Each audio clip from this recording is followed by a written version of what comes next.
Stalin के मंत्री को रात में किसने दबोचा? तमिलनाडु के मंत्री भी अब सेफ नहीं। ईडी ने क्यों लिया इतना तगड़ा एक्शन? ईडी के ऐसे एक्शन पर कैसे उबल पड़ा पूरा विपक्ष? नहीं, हमने तो ये जो बालाजी की घटना हो गई, एक्साइज मिनिस्टर को उन्होंने जो हरासमेंट करके रात में अरेस्ट कर लेके गए, वो कहीं भागने वाला नहीं था।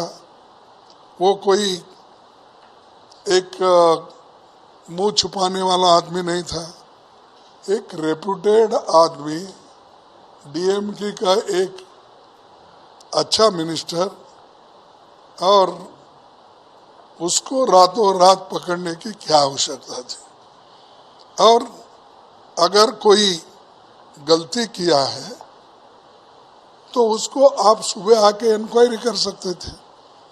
आप एक तरफ सीबीआई रेड डाल रहे हैं उनके घर पे, उनके दफ्तर पे, और उनके खिलाफ कार्रवाई करके ईडी ने अगर रातों रात उसको लेके जाती है तो ये घटना मैं इसको कंडम करता हूँ।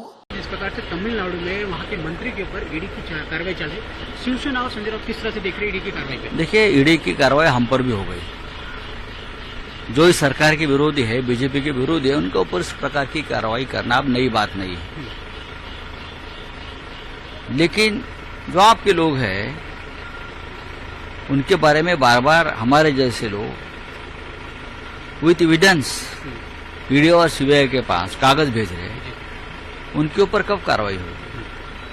मनीष सिसोदिया हो, सत्येंद्र जैन हो, संजय राउत, नवाब मलिक, अनिल देशमुख और भी बहुत से लोग हैं, हाँ, झारखंड छत्तीसगढ़ में जो बीजेपी के साथ नहीं है। महाराष्ट्र के 3 मंत्री के खिलाफ मैंने ईडी के पास पूरे कागज भेजे हैं, मनी लॉन्ड्रिंग, करोड़ों करोड़ों रुपए, जवाब तक नहीं देते। हाँ, यहाँ के एक मंत्री है दादा भूसे, यहाँ के एक बीजेपी के खास एमएलए है राहुल कुल, यहाँ के एक मंत्री है राधाकृष्ण विखे पाटिल। आप देखिए उनके क्या व्यवहार है, किस प्रकार से जनता को और किसानों को लूट कर पैसा मनी लॉन्ड्रिंग किया है, उनके ऊपर कोई रेड्स हो रही है। Surprised at all, because data speaks for itself. You notice that the data which has come in newspapers as well as on channels, that 95% people who have ED and CBI cases are from the opposition. So I'm not surprised at all. It is absolutely shocking. If you remember, the other day I also said that the Prime Minister has been saying we want a double engine sarkar. Right? It's because when they have their own government in the state and they have their own government in the center, it becomes a double engine sarkar. Right? But when the state government is different, in other words, there's another party ruling in the state and BJP is in the center, then it becomes a double barrel sarkar. Right? What does this mean? They use the ED and they use the CBI. So this is one of the barrels that they are using now, not just in Tamil Nadu. They have used these double barrels in Jharkhand, in Chhattisgarh, in Maharashtra. They are using it wherever the opposition is in power, right?